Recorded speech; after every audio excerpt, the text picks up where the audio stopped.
All right, guys, top of the morning. Happy July 9th, coming to you alive, coming to you awake, full of passion, ready to go full tilt with you guys for the next hour. So thanks for being here. Thanks for being on. I know that we have a lot of things to look at our life and be grateful for. I do tremendously in my life. And so I'm going to go over to you guys. I want to have somebody bring us out on the field as always on these beautiful, beautiful mornings. And so that person's going to be Miss Jamie Thomas, our resident DJ on the call. Miss Jamie, I'm going to have you bring us out on the field, set the tone, set the sentiment. You know what to do. You've done this before. So Jamie, I'm going to turn the mic over to you and let's roll, big dog. Good morning, colleagues. It is hump day. Today is Wednesday, the middle of the week. We have got our recharge from yesterday's outstanding meeting. It was great to see where we're at. It's encouraging to be in those type of rooms. So let's keep being in those rooms. It is definitely encouraging. It's infectious, and we need to keep being there. We have a great team. We have a great group here that can encourage us all. So it has to rub off on you. If it don't rub off on you, there's something going on.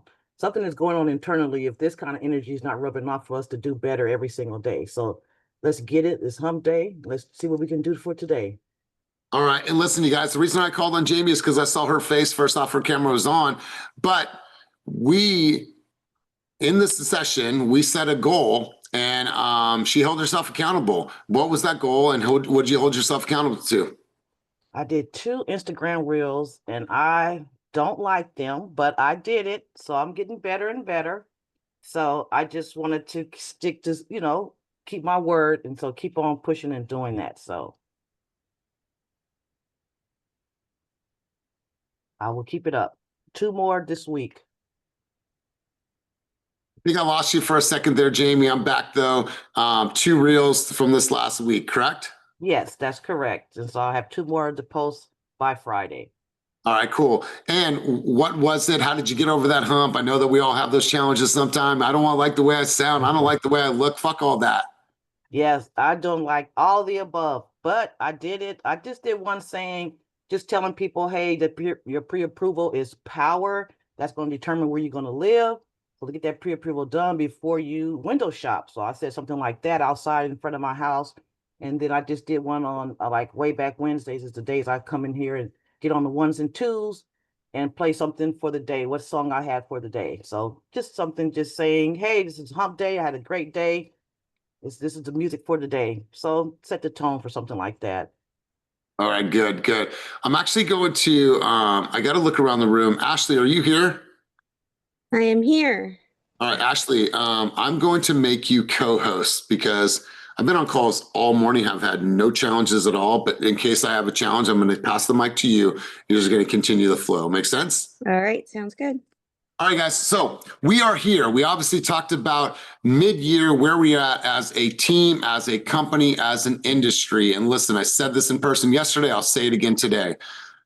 If you think that the market is hard right now, if you are having challenges in the market right now, I get that at a very conscious level, but I want you to ask yourself, how much of that hard is self-inflicted? Right? If the market is hard, if you don't have clients, if you don't have production, if you don't have anything in the pipeline, if your pipeline is dry, whatever the case is, if you believe that the market is hard, I can understand that on a very conscious level. But however, do you have the right to call this business hard right now if you haven't done everything that you know that you needed to do within your own ability, your own power, and your own talent? Did you do everything that you know that you needed to do? You see, you might not have the right. And I say that with all the love, compassion that I could possibly muster. You might not have the right to say that it's the market, because at the end of the day, the market's going to do whatever the market's going to do. You, my friends, you can control that. And the only way that you can control that is taking consistent action no matter what. Because what's going on in the market now is going to shift in the first quarter of 2026. I promise you, this favorability in the eyes of the buyers right now and our consumers, it's going to change. First quarter of the new year, it will change and it will be different. And we might go back into a seller's market. So you guys, no matter what happens, it's going to be hard, but are you making it harder on yourself? And if you're creating opportunities, if you're creating a body of work, now we can analyze these things. And so I want to ask you guys, one person, two people get involved in the conversation. I want to ask you a really quick question. What, for the first part of the year, for the first 6 months of the year, what stole, and we've talked about this before, but I want to talk about it for the last 6 months. I want you to reflect. What stole your focus, your attention, and your energy, and how are you going to do things differently going into the next 6 months? So what stole your focus, your time, your energy? I'll give you some context. I have a team out in Arizona that I work with, and one of the team members said that she was spending 2 to 3 hours a day gaming on her phone. And then I asked her how much prospecting time that she did. Do you think that it was 2 or 3 hours a day of prospecting? Nah, it wasn't. Nowhere close. So I need 1 to 2 people, bold people, to get involved in the conversation. What stole your focus, time, and energy in the first quarter of the year, or the first half of the year? Let's go, Christina. Thanks for popping us off. Let's roll. Guys, good morning. I would say what stole some of my energy was clients who weren't ready, and one, maybe I kept following up and almost trying to make things happen that weren't meant to happen yet. And 2, clients that maybe had rate shopped me, and I was pushing and trying to make it happen. And it is an energy sucker, and probably my ego, to be honest, probably my ego. And I'm like, no, I know I'm giving them the best option. I know I'm giving them the best rate. I'm doing all this. Some other online lenders tricking them, which 9 times out of 10 happens a lot. And if I can't get through to the client, in my mind, I will spend days following up with the client, texting, doing a chat GBT scenario, trying to say, maybe, you know, this, I need to word it differently. They're not understanding me. And it gets to a point where it was putting me in such a funk. Like, I feel like I had 1 month that I had 4 deals that should have been mine, that I nourished with these clients for a very long time.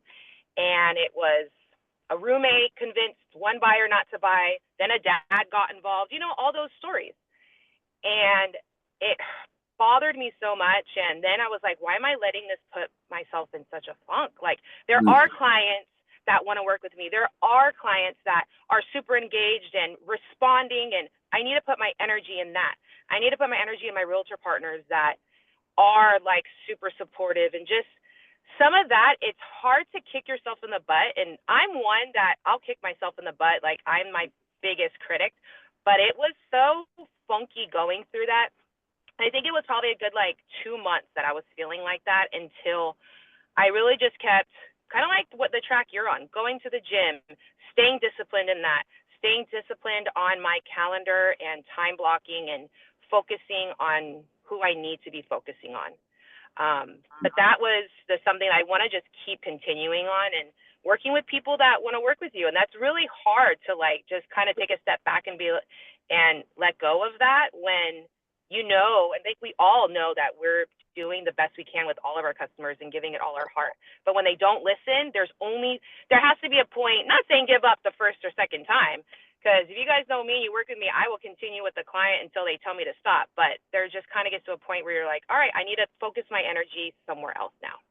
You know what, God, I love this, because oftentimes, here's what I want for everyone on this call. We have experienced veterans on the call. We have, newcomers and everyone in between. What I want for you guys is to never have to operate in desperation in your business, meaning that I'm willing to let clients go that are energy sucking vampires, that are pulling me down, that essentially are just wasting my time. I'm willing to let those people go because I'm not operating out of desperation, right? There's times where we're trying to coddle these relationships. No, like, okay, well, I'll bear some of this, right? Because I know that I need this money. Like, that's the last thing I want for you guys. And there's 3 words that came to mind right now. And it's, first off, is impact. You see, we all want to make some type of impact in this world. We all want to make impact for our families, for our future, and for our clients. And well, the opportunities need to be created in order for you to make that impact. And so the opportunities come from you lead generating, from you posting the social media content, from you knocking on the doors, from you hosting the open houses. We know the flow. That's where the opportunities come from. And here's the paradox. You see, the paradox is people think, well, I want to create freedom. Well, the freedom comes from the opportunities that you've created consciously and intentionally on your calendar that are behaviors that you can look at and you can measure and you can have a forecast, you can have some type of predictability. So impact is the first part of it. We all want to make that impact. Well, the way that we make impact is by creating more opportunities. And the more opportunities, the more systems that we create are going to equal the freedom. And all of the freedom for us looks different. Freedom for you might be a month off in December. Freedom for you might be able to, go on a vacation with your family, or be able to pick up your son every single day from school, or drop him off every day at school. And so I really appreciate this, Christina, because the last thing I want for anybody on this call and everyone that will see this in the future is to operate out of desperation. Desperation means that I'm going to tolerate things that I normally wouldn't. And the last thing I want for you guys is to operate from that mentality. I want you to stand on the pillar of your own standards, of your own core values, and be able to say no to the people that are not worth your time, effort, or energy. But you can only do that if you've created enough opportunities for you to say no. So Christina, I appreciate you. It was good seeing you yesterday. Glad you've been spending so much time working on that tan lately. I'm glad you're here. Thanks for your energy. Let's go, Stephanie. What do you got for us? What stole your time, effort, energy, and focus in the first 2 months or first 2 quarters of the year? Let's roll. So I spent a lot of time trying to do everything myself. I'm a little bit of a control freak. So I like things done a certain way because I know it's going to be done right, but I'm only one person, right? I also run my household. I run my business, I help my husband with his business, and I run a household. So I was trying to do everything on my own, and it was just, I was losing sleep. I was tired. I started getting burnt out. So I learned that I need to delegate certain things, right? So we have an amazing assistant. And so she helps us with these little clerical tasks, right? That I need help with, because at the end of the day, I shouldn't be spending my time doing these little clerical tasks. My strong point is one-on-ones with the clients, right? Face-to-faces, those phone calls, the follow-ups, structuring the loans, right? All of that, figuring out how to actually do the loan. So I learned that I spent a lot of time holding on to that. And as soon as I started to delegate a little bit more, my numbers started increasing, and they're continuing to increase.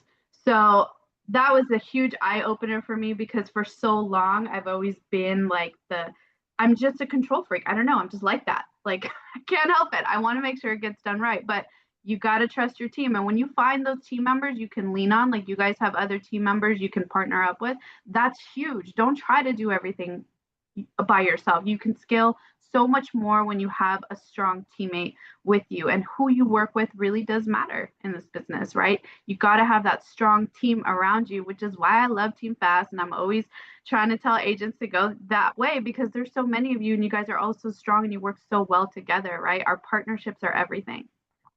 You know what? I love it. And I love what you just said. You have to also be able to relinquish, right? And you have to be able to surrender, right? When you relinquish and you surrender, that just means that I believe that somebody else can take on this project or this topic in a way that it would be better than me, and it would free me up so I could focus on my core competencies. And so that's why having virtual assistants, having leverage within the team, super, super important. So Stephanie, I appreciate you sharing. Thanks for your contribution. And was it your daughter's birthday yesterday or 2 days ago? Yes, her 15th birthday yesterday. My baby. Yeah, happy birthday, baby girl. Appreciate you sharing. Let's go, Jamie. What do you got for us? What stole your focus, time, effort, and energy in the first half of the year? And what are you going to do differently in the second half? Let's roll. Okay, so I have to piggyback off of what Stephanie said, because that is exactly my life. So delegating is one of the things that I have an issue with not doing. So what stole my time for this first quarter is, I would say, on the phone too long with people. I'm talking on the phone about business and it turns into personal, and it's going too long. So I need to learn how to cut it off and say, hey, okay, gotta go, or find out a professional way to say I gotta go. And I'm using my mom's telephone book for my sphere, because she's has a huge church community. And they get on the phone and they think I'm my mother, because I sound exactly like her on the phone. And they go on and on and on. And it's hard to say, okay, it's got to go, So I would say talking on the phone too long and not learning how to pivot, saying I have to go in a professional way to say I got to get off this phone. And so that's taken up a lot of my time. Okay. This is a really good reflection. I haven't heard anybody say this as like, oh, what sucked up a lot of my time. And so you have to be poetic about it. And you have to just say, Jamie, I would love to talk with you longer, but I have to table this conversation for another time. I got so many other people I need to contact right now, but it's been really nice talking with you while I have you. Let's connect sometime soon in the future. Right? Or listen, I only have a little bit of time. I don't want to cut you off, but I only have 2 minutes left to be able to talk with you. Like, there's a lot of times if you call me, hey, Jamie, rapid fire, I only have 2 minutes left before I get on the phone call, right? Like my calendar only allows for X amount of time right now. So I want to make sure to give you my undivided, but what do you got? Rapid fire for me, right? You'll hear me do it on here, right? Jamie, rapid fire, right? 2 minutes, let's roll. So it's poetic, but still being polite. And so I get that. So being able to set that framework when you start talking to somebody, when you hear Joan just going on and Joan going on, but like, Joan, I love you, but listen, I don't have much time right now and I don't want to have to cut you off, but I gotta table this for another time. Okay. Yeah. Like you got to put people, you got to shut them down because there's some chatty Cathys out there. And if your mom was a chatty Cathy or is a chatty Cathy, then yeah, they're like, oh, they think they could just talk with her and go on and on and on. So Jamie, I appreciate that. Set better boundaries on the initial, start of the conversation and kind of set that tone. Like, hey, I only have 2 minutes. I'd love to talk with you longer. Here's what's on my mind. And if they start going on, like, we got to table that for another time. I love you. Talk to you next time. Table that shit. Okay. Yeah, that's hard because I'm very personable with people and compassionate for people's needs and wants, but it's cutting into my time. So I appreciate that advice, and I will definitely start doing that. I'll Yeah. start today. And never to take away from your compassion, but the fact that you're conscious about it, that's something that took a lot of your energy, then I would definitely temper that. And I would frame it in a different way. Before we continue on, you guys, it is officially 8:52. I want to encourage everybody, listen, these sessions are recorded. The last thing I want to do is put these recordings out with everybody's face off the camera. I'm asking for 1 hour for you guys to be involved, be here, be in this moment, whether you are lifting weights, doing makeup, spritzing your face, or doing whatever else you are doing, dropping off the kids, getting back from the workout. I'm going to ask you guys to be here, be in this moment, be present, and be conscious. All I want you guys to have is a full stream of consciousness with me. I would never host the meeting like this, and I would never show up to the meeting like this because you guys deserve better from me. So let's go into the conversation about the market. Obviously, things are shifting, things are changing, things are favorable in some areas for buyers. So I want to spend just literally 7 minutes here, and I'm going to take you guys through an exercise. I want 7 minutes here. Who can share with me conditions, patterns, nuances, and things that they're experiencing right now in the market? I don't care what market you serve, Central Valley, the Bay Area, Greater Sacramento. I need 3 people to get involved to talk to me about the market, what they're experiencing, what they're seeing, when they're writing offers, when they're showing homes, if they just got in contract, got a new listing, what are you experiencing right now in your market? So I'm going to pause. I need 3 people to get involved in the conversation. Ashley cannot throw her hand up. Okay. Thank you. We'll come back to Ashley. So I need 3 realtors to get involved in this conversation to share with me what they are experiencing in the market. And I'm going to wait for 5 seconds, you guys. Remember why we're here. We keep it moving towards our dreams, goals, and vision. I need you guys to be bold and get involved in the conversation. Samantha, you're up. D. Bledsoe, H-Bone. Let's go, Samantha. What do we got from? So I would say in the Central Valley, it's not going down. Well, the way that I've been seeing and what I've been closing out here. So I can give you guys a prime example of Patterson, just because I'm not hating on the city, but that city's in the middle of nowhere. There's like barely any service. Okay. And it's hitting the 500, 600s. Like I was at like ends with the new build at 454. Okay, and it went up to 495. So like we were like, we just caught that house, somebody else let it go because it had already been sold and they were trying to sell it to us for that price. So we came back, we brought it down back to 454, or we were going elsewhere, we told them. So obviously they were eager to sell. It was a hell of a contract, but moral of the story, those are new builds that are going like that in Patterson. So it's like you will not find anything lower than 450 on a new build. Houses in general are up there, And as far as like, I would say Stockton and Manteca, they're up there. As far as like, I have people trying to, being pre-approved at 450, and you're talking about they want a nice, 3 to 4 bedroom house remodeled. It's like, it's a hit or miss, but we're hitting the 500s in those areas. Manteca, forget it. I'm trying to buy in Manteca right now for like 450. So, Savandy, I really appreciate you sharing this about Patterson. And I think personally, what's driving Patterson home values up is Tracy Hills, because Tracy Hills development is so great. And if you guys are ever out in that area, guys, go check out Tracy Hills. It is wild how much has been built over the last 3 years. I think that is driving Patterson up. And I don't know if you know this or if you've heard any talks about it. There's been talks for years to make a freeway that goes from that part of Patterson over the hills, over to like San Jose area. I think they are working on that because the freeway's under construction over there. Like the I don't know, like there needs to be some type of other passageway to the South Bay. And that's always been the selling point of Patterson, is like, oh, one day we're going to have a freeway to give you access to the South Bay and to the Bay Area. But another city that's in the middle of nowhere that's up there, Los Baños. You will not find anything. If you find something at 450, you're getting a fixer-upper in Los Baños, because that's literally considered the little South Bay. People from San Jose, Gilroy, Morgan Hill commute to that area because that's their 1 hour drive through the back ends to avoid the traffic from like the East Bay going to the Central Valley, which is Stockton and stuff. So it's like a V that, if you think about it, that's being created from the South Bay and the East Bay into the valley.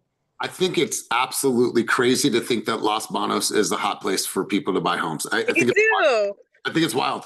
But that's just so when you think about the Bay Area, how the Bay Area impacts all of these outlying markets, we are seeing it out here in the Central Valley. We're seeing it with the building of Tracy Hills. If you ever come out to River Islands, you should see how much more construction is happening now. If we came to that property tour or that tour with me last year, there was a lot of construction going on. I want you to think about that times 50% more homes that are going up, more groundbreaking that is happening. It is wild, and it's all reflective of what happens in the Bay Area. So, Samantha, I appreciate your contributions, appreciate your sentiment. Let's go deep Bledsoe. What market do you want to talk about? What are you experiencing? Patterns, conditions, nuances. Let's roll. Talking about Oakland hella loud in the gym right now because I got my headphones in. But it's a precarious situation. That's what I like to tell my buyers out here, is because yes, you can find the deals where things are sitting on the market a little bit longer, where you can get concessions, but it's there's always a catch with that. Like, these houses, they need some work, or they're in a neighborhood that's quote unquote up and coming. So we're still having to go above list on homes that are in more sought after neighborhoods, that are a little more updated or recently updated. So it's not across the board just a buyer's market like everybody is saying. There's still competition in Oakland, and things are still going above asking. So that's something to use too on the sales side, because I've been having those Did we lose Demian? Is he here anymore? Did you guys lose Demian? Somebody take themselves off of mute. Am I the only one that We lost him. It said he left. Okay, all right. Well, that was really good, Demian. We're going to go over to H-Bomb, and then we're going to go over to Stephanie. Stephanie, you put something really good in the chat. I want to talk about that. Let's go, H-Bomb. What do we got for us? Hi. So what we have going on around here, prices are dropping. Where's around here for the people that don't know where around here is? Okay, so I'm talking about Stanislaus County specifically, Modesto, Riverbank, Escalon. We have our more desirable areas like Escalon, Riverbank, Oakdale, but on a whole, you're seeing price drop after price drop after price drop. I wouldn't exactly call it a luxury to have a listing, but currently in escrow on an Escalon listing, and I was actually really shocked at how long it took to sell. Nice home, kind of just the ridiculous offers that we were getting, but that's kind of where we are right now. We're in a buyer's market in this area, but sales are up from, sales have rose because more and more people are seeing that we're not getting, what really drove this area up was the Bay Area. We had a huge influx of Bay Area buyers, and that also the interest rates being so low coming out here and buying everything, which is great. It was like shooting fish in a barrel. And we're talking, 2020, 2021, 22 even. But now they're coming in, but they're trickling in. Everybody that you have buying in this area are local. And they were afraid to make any moves because A, high interest rates, B, as inflated prices, but now they're starting to see that everything's dropping. They're hearing more and more that it's a seller, it's a buyer's market. And so we're getting a lot more activity out here with people like just getting ready to get back in the market, regardless of what's going on with the economy and things like that, regardless of the interest rates. They're seeing that, things are coming down and they're becoming a little bit more reasonable. It's still a little inflated for some people that live and work locally, but we're seeing a lot more activity. I just know that buyers, a lot of the offers that I got, I was like, man, these buyers are tripping. They're asking for everything. I'm like, holy crap, and then I had, the luxury of being in escrow with buyers too, and it was just, they're not afraid to ask for what they want, maybe put in something a little lower or come in and ask for a credit. So it's definitely still a buyer's market around here. Things are going down. I think last year the median home price was $470,000, and now for Stanislaus County as a whole, and now we're at about 450 as opposed to last year. But I think this is going to be good. I think that this market starting to mellow out is going to be good for buyers. I don't necessarily say that sellers are going to like it, but I think it's a good time for buyers. Need to get in there, jump in there. I think that you said that, right on. I think Patrick mentioned this last week that, yeah, it might not be the best for the seller, but is the seller going to make up what they didn't net on the sale on the purchase of the home, seeing as there's more opportunities to negotiate, just like some of the examples that you just shared. So we'll see how this all shapes out over the course of the next, 3 months. But Stephanie, you'd put something in the chat, and I appreciate your contribution, Heather. You'd put something in the chat down below, worthy of a conversation. Give us a little bit more color on that. Sure. Yesterday, Bill Pulte, the director of the Federal Housing Finance Agency that oversees everything in mortgage, basically, they announced that Fannie Mae and Freddie Mac will now accept Vantage Score 4.0 credit reports. That is huge. So typically we use FICO credit reports, okay? They're a little bit more strict. They will now allow Vantage credit reports, which is different. And so everybody's credit scores may be around 20 to 30 points higher than they previously were using the other scoring module. So they're anticipating that this could open up and make 33 million more people now eligible for mortgages. So it's going to get easier for our buyers to be able to qualify for a mortgage. So we're going to get a little bit more lenient with the credit reports, which is huge for us. And it's going to bring down the cost of the credit reports, which in turn trickles down to interest rates, believe it or not. So this is just a huge win for consumers because now it's going to get easier for them to qualify. So it's huge. And Stephanie, when should we start to see all this happen? This shift in how we're pulling credit?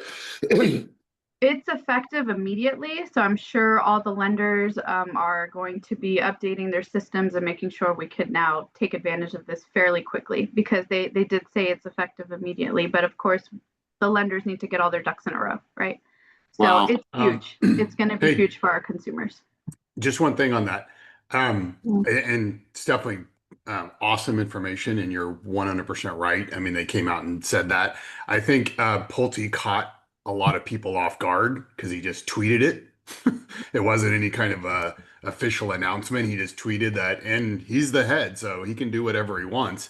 But there are going to be system restraints, I think, at Fannie and Freddie, and then of course at lenders. So it's like Stephanie said, and like Pulte said, it is effective immediately, but you can't just, it's not a, I was reading in something this morning, it's not just a light switch thing. You don't just flip the switch and like, okay, we can use all those reports. You have to build those Vantage scores, and the LLPA adjustments, the loan level price adjusters, are based on credit scores from FICO. Now they've got to map those over to Vantage. And so there's, I think he, you know, like I said, it is effective, but I think a lot of people at Fannie and Freddie are like, uh-oh, we better start working on this like quick. So we'll, you know, see how it rolls out. But yeah, exciting stuff, and really exciting from a cost perspective, because FICO had the market cornered and they could do whatever they wanted. So Credit reports had gotten so expensive, so Yeah. expensive. So it's a big win for everyone, consumers, Yep.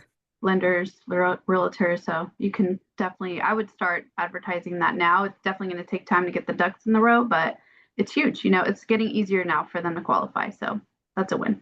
Yeah, and I also think that, you know, obviously that's going to cause more people in the market. Then maybe the listings don't sit as long. You know, maybe it's going to drive competition. So this is going to impact us in a very positive way, depending on how we look at it. So really, really good stuff. Appreciate you guys' contribution. What I wanted to do, Ashley, anything you wanted to share on that vein? That was great. I was just thinking, I cut out for a second. So did you mention that most consumers for FICO right now, it takes 6 months for them to build a credit score? This will only take 1 month. So their credit scores are going to be built so much faster, which is going to allow so many more people, people who are new getting Social Security work verification numbers, and then all of a sudden it's just going to take 1 month to build their credit. It's really going to be life-changing for people, and I would definitely make a social post, because that is like the news on the street today. So how does the industry protect against like actual buyer, like their buyability, meaning like even though their FICO score maybe would have qualified them for lesser of a home, with the new FICO or with the new score, does that mean that they can afford more home based on paper? Like, how do we protect ourselves against any challenges down the road? So the normal bad stuff will still report, but after, I mean, that's a great question, because not only after 1 month will you have a credit score, but also things like rent or utilities or just your normal bills, you'll be able to just use those things to build a credit score. So if you're not a believer in normal credit cards or building credit traditionally, you'll be able to build credit a different way. But as far as how do we protect ourselves, as long as they haven't made a mistake yet, then there's nothing to be reported. And as soon as they do, then that's when it will be reported and reflected. And then we'll take that into account. Yeah, so I'm curious to see what that looks like over the course of a year when they evaluate default, or of course of 24 months, like default or delinquencies. I'm just curious, and so, you know, food for thought. I'm just always looking down the road. But Ash, or excuse me, Christina, you threw your hand up really quick, and then Stephanie will come back to you. I saw you take yourself off of mute. Yeah, I was just going to add one thing. When having higher credit scores with this new system, how it affects a buyer is, one, credit score, as many of you know, impact the interest rate we're able to offer them. In addition, FHA and conventional has gotten really strict the last like year and a half on credit history. So now having this reporting quicker, as well as having higher credit scores, allows us to approve more buyers. And the reason is it's giving them more of a positive credit history. Right now, even on FHA, someone that I would say 4 or 5 years ago, I'd have no problem approving with the 600 credit score. Sometimes right now, FHA doesn't like it. It just doesn't. And it's been a puzzling thing that we'll be here as a team talking. We're like, oh my gosh, I have this buyer. It's 620 credit score. It's not approving it. So now having these higher credit scores will also help us approve more buyers in that way. God, really, really good conversation, Stephanie. Let's go back to you. You took yourself off of mute for a moment. I want to make sure to come over to you. Yeah, so I just want to make, even though the credit is getting easier, which is a huge win, we are still qualifying these people with full stock loans. Okay, so this isn't like going back to 2007 where you just needed a good FICO score and you can qualify. We are still looking at how much income these people earn, and that is what we're going to base how much they can buy off of, right? The interest rates are going to get better because their FICO scores are going up. right? And so more people are going to be eligible, but we are still qualifying them full doc. We're looking at all their income, how much money do they make, and that's what we're basing their approval on, right? How much money you make versus how many minimum monthly obligations you have to pay, your DTI, right? So just know that is the safeguard there. We're still looking into that, but yes, it's going to get a little easier for them. Okay. Yeah, that's what I was thinking. So it's still always based off of your debt to income ratio to tell you what your viability is. So, okay, cool. That makes sense. And I appreciate that. That's why we have these conversations. Before we shift topics, anybody have any thoughts, contributions, questions on that entire vein, you guys? We got quite a few people here. Would love to hear from you guys. If you do have any thoughts, questions, contributions on the subject thus far, anybody? Going once? Going twice, and don't be shy. Going 3 times. All right, cool. Shift gears. All right, guys, I want to come back to this because we are now at the midpoint of the year, right? I don't care about the market. I don't care about the economy. I don't care about anything. I don't. All I care about is your action. And what I want you guys to be able to look at is that when you start to truly, truly measure your activities and your action, what you are doing is you're creating something that is forecastable. And the more that you can forecast it based on your actions, the more predictability you can create in your business. However, if you're not tracking, if you're not looking at your forecast, if you're not looking at your behaviors and your actions, then predictability in your business is very, very far, and it is not even within reach. And so what I want to do is I want to take us all back to this. And before we leave session today, I need you guys to get very, very clear on what this is going to look like for the next 3 months. From now until September 30th. We've been talking about this. Now, you have either done the work or you're still that person saying, I'm thinking about doing something. Stop thinking, start doing. So what I want you guys to do, and I'll drop this in Slack, but it's already in Slack, but if you need it, then I'll send it again.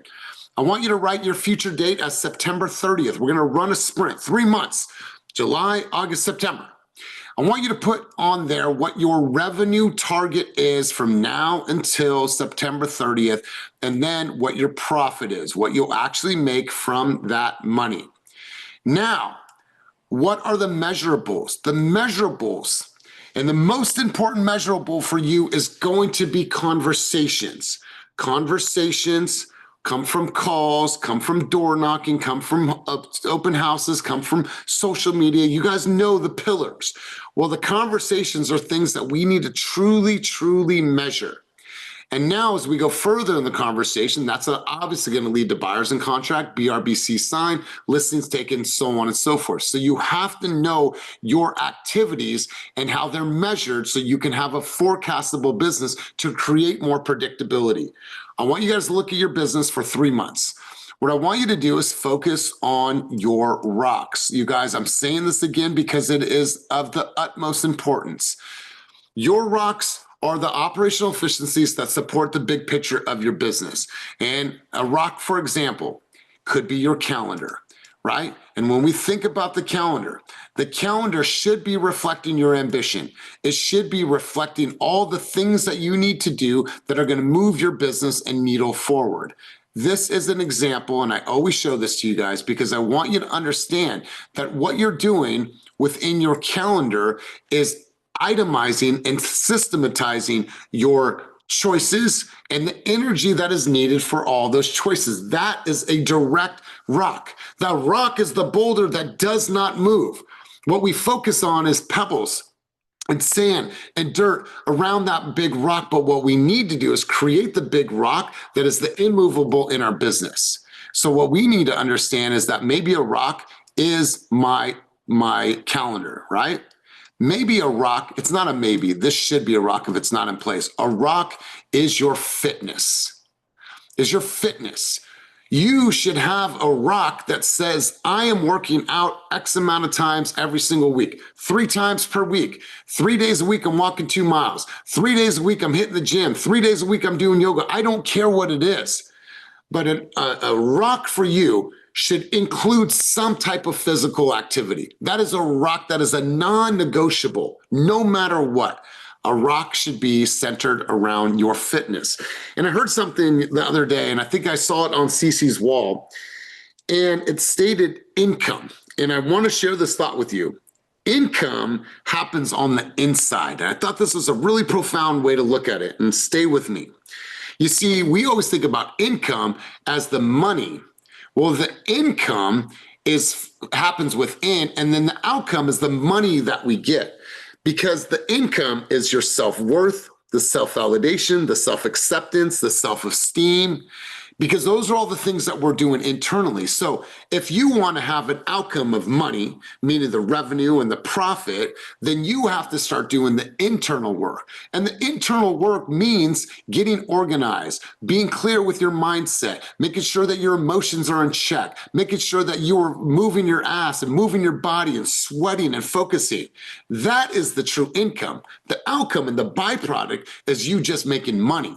So I want you guys to be clear. A rock could be your physical fitness, and it should be. Another rock. This is your CRM. This is your CRM. This is what manages the conversations that you are working so hard to have. And stop thinking that you're going to have one conversation and then that's it. No, you need to have multiple conversations in order for you to get one contract. 60 conversations for one contract. That is the normal flow. And so what we need to do is create that system that allows us to continue to touch these people over and over and over again. So in operational efficiency, an immovable rock is your CRM. You see, we need to look at that and say, for the next 6 months, next 3 months, what does that look like for me? And I'm going to put a few people on the spot.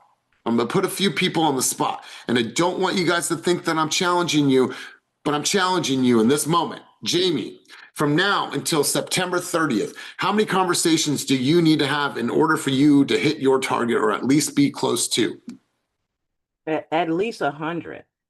Okay, so walk us through your math. When you say, and I'm gonna pull up my screen here, and I'm gonna do the math with everybody. All right, so Jamie, you said 100. How did you get to that number? Well, I think it should be more than that now since we're doing 3 months. So what I calculated this morning when I was doing my numbers, I need to have 30 calls a day.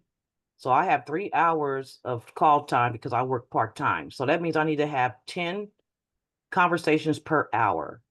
So that give me 30 calls a day. So that will make it 30, 60. That makes it 100 a week. So over 100 a week. Let's do this. I'll make it easier on everybody on the call. How many homes do you want to sell from now until September 30th? Let's go there. I will say my goal is to do 10. 10 homes from now until September 30th. Oh, no, September. I'm thinking of December. No, I'll say 3. 3. All right, I'm going to up that. I'm going to say 5. So let's stay with me on this math, you guys. If Jamie's saying that she wants to sell 5 homes, we know on an average, it's going to take about 60 conversations to get there total for all those transactions. So now we have 300 conversations on an average. Now conversations, let's be very, very clear on this. 5 questions or 5 minutes. That's an actual conversation. So she says, I need to do 5 sales in the next 3 months. I'm with you on that. I support that. So that total conversations comes down to 300. Now I'm going to divide that by 3 months because we have 3 months, July, August, September. So every single month, that's going to be 100 conversations. And I'm going to divide that by 4 weeks in the month, gives me an average of 25 for the week. And Jamie, I'm going to divide that by 5 days that you're actually focusing on real estate. That's 5 conversations a day. You see, when you think about it this way, like you have to think about the mathematics of what you guys are doing. I want you to have, obviously, I want you to have a revenue goal, a profit goal, be able to have measurables so you can look at your actions and that they're forecastable. And then that way you have a more predictable business. But you got to be clear on what is needed every single day from you in order to have those conversations. And we all know where we can go for those conversations. It comes from door knocking. Comes from open houses, comes from social media content. It comes from my sphere of influence, all my families and friends from my church group. It comes from my farm, right? Those are where I'm going to actually have those conversations. And so what I want for you guys is to have clarity for the next 3 months, clarity on the next 3 months of how many conversations that I need to have. Because right now, you guys should be able to look at your database. You should be able to look at your notes, look at your whiteboard and be able to like, damn, I had a lot of conversations last month. Because when you do the activity, now you create all this data. The data will tell you the story on where we need to make necessary adjustments, right? Jamie, you could be making tons of calls and you're getting a lot of people on the phone call, but you're not booking for appointments because you haven't set that boundary and you haven't stopped them and said, here's what we do next. Right? And so what's happening is that you're doing the activity, but we need to make sure that we're focusing on the right things. And so creating a body of work allows you to go in and constantly analyze. And so you guys, I cannot stress enough how important it is for you to look at the next 3 months from today, the 9th until September 30th. How many conversations do I need to have? I'm clear on that number. It correlates directly with my unit goal. Now, what am I going to be doing daily? What am I going to be doing daily? And I promise you, when you look at your calendar will directly reflect your ambition. This should reflect what you want to do, the choices that you're making, and the energy that is needed every single day for you to accomplish these endeavors. But some of you don't even have a calendar. You don't even know what the fuck you're going to do today. Let alone have some time in your calendar to say, you know what? Man, I got to do the most important thing today. I got to do some lead generation. And let's have that conversation, you guys. Lead generation is at the core of all of your success. And lead generation is at the core of all the challenges that you might be facing from an income standpoint. Lead generation, prospecting. But here's what we do. I did so much stuff. I didn't prospect today, though. Yeah, I did a lot of stuff, but I didn't prospect.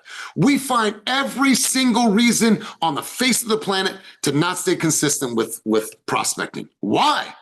Why is that the reason? The reason why this happens is this is something that is deep in psychology. You see, what we need to really focus on is the impact that we are all making in this business for our life, for our families. We need to think about that. We need to be conscious about that.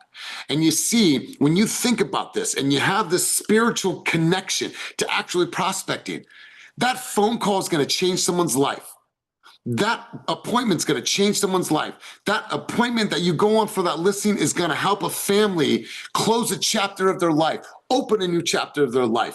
You get to, but what we don't do is we don't put enough emotional attachment and spiritual attachment to actually making the calls. And what do? We put this aura around it that, oh my God, I got to make calls. What? You get to make calls to stoke somebody's life, to give them an opportunity to sell a house, to buy a house, to change their family's life. You see, that's when we look at our calendar, we need to think about this as impact, right? Impact. And I'm going to create these opportunities. And by me creating the opportunities, it creates freedom for myself and for my family and for my finances. You see, we need to change that association with it so it's something that is empowering, not something that is like, oh, white knuckling through it. A call you make today can change someone's life. Someone's purchase of a home in 2025 can change the entire landscape of their family for generations to come. Is that true to say? No. No, Brandy, it's not. It's not. Sorry. He walked in with scissors trying to cut something. I didn't realize I was off mute. Yeah, he doesn't need scissors. So you guys, I'm passionate about this conversation because all I want you guys to do is to do it scared, do it gritty, do it imperfect, but do it consistently because it all directly aligns with the impact that you want to make. That impact that you want to make opens up all these opportunities for you, for your family, for your future, which ultimately equates to you having freedom. You guys, it's a really, really simple recipe, but some of you will and some of you won't. Choice is yours, my friends. The choice is yours, my friends. So I'm going to pause there, you guys. I think we've had a really good dialogue today. I'm going to go around the room, get some thoughts and takeaways from you guys. I'm going to go over to Caesar. Caesar, one key thought, one key takeaway from our time together today. Let's roll. Let's have you go. Jessica Segura Hernandez, you'll be up next. Caesar, one key thought, one key takeaway from our time together. Going once, going twice. No, There he goes. I hear you. I'm at the gym. Sorry. One key thing, I think, it's about taking action on your responsibilities. So making those phone calls, regardless, 5 a day. If you take it into consideration. 5 a day is nothing. You know, having this conversation, whether it's your leads that you got from your previous open houses, or just having a conversation. Like right now, I just had a conversation with the potential seller at the gym, and just making sure you're keeping yourself present in the, you know, in the real estate game, whether it's Instagram, Facebook, any kind of social media. I know yesterday I filmed some social media, so just pushing yourself, and don't leave yourself wanting, don't leave yourself with that mentality of I could have done more today. Caesar, I appreciate it, big dog. Enjoy your workout. Before I go to Jessica, I'm actually going to go to Tanisha. Tanisha, you're up next. One key thought, one key takeaway, and thank you for being here today. Yeah, no problem. I think the biggest key takeaway is doing the math to break it down. Because yeah, lead generation is not fun. And I tend to do better in person, and hence why I lost my voice. I teach Zumba, so I'm always lead generating in my Zumba class. And I guess just pushing yourself to do the work and really breaking down the math to actually do the 5 things every day.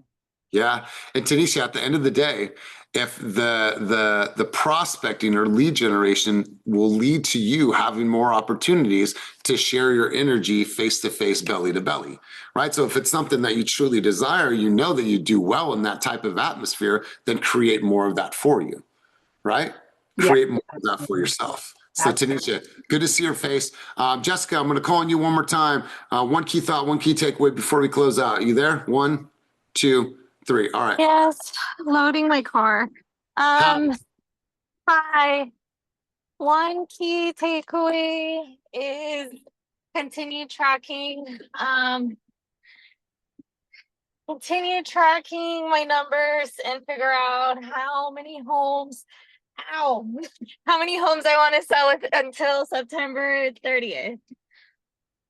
Okay, Sorry, cool. I'm busy. Okay, well, thank you for being here. Ashley, I'm gonna go over to you. One key thought, one key takeaway from our time together today. Let's roll.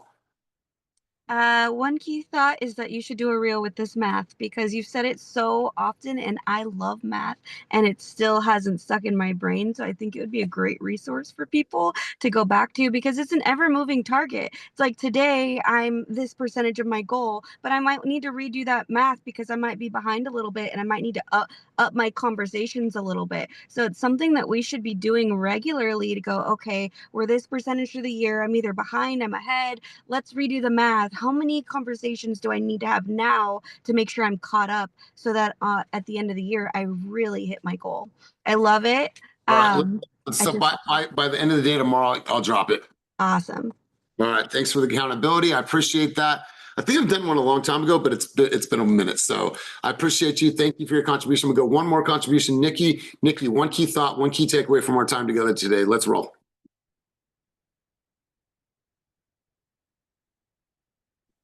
Hey, Elias.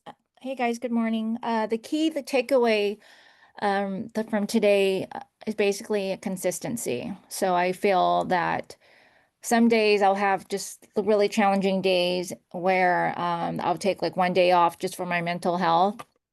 But I always feel kind of bad afterwards, the fact I wasn't committed. So I just need to have more mental power to still be consistent, regardless of how I'm feeling. So that's what I learned today. Well, I appreciate you, Nikki, and thank you for that. Listen, you guys, if you need any help with the VTO, if you're just not clear on the numbers, you guys are running businesses. And so the fact that you need to look at your business, be able to forecast quarters, months, look year over year, this is a part of being a business owner. So I want you guys to look at it. We look at our production from last year as an organization. We look at where we're at right now. We look at how we're pacing versus last year. We're ahead. We look at what months we did the best. We look at months that are going to be slower, what we'll need to do to amplify our training, our coaching, our human development, our organization. So it's the same exact thoughts for you guys. I want you to create a forecast based on your habits and your activities that create more predictability in your business. That's all I want for you guys. What I don't want is I don't want the stress. I don't want the sense of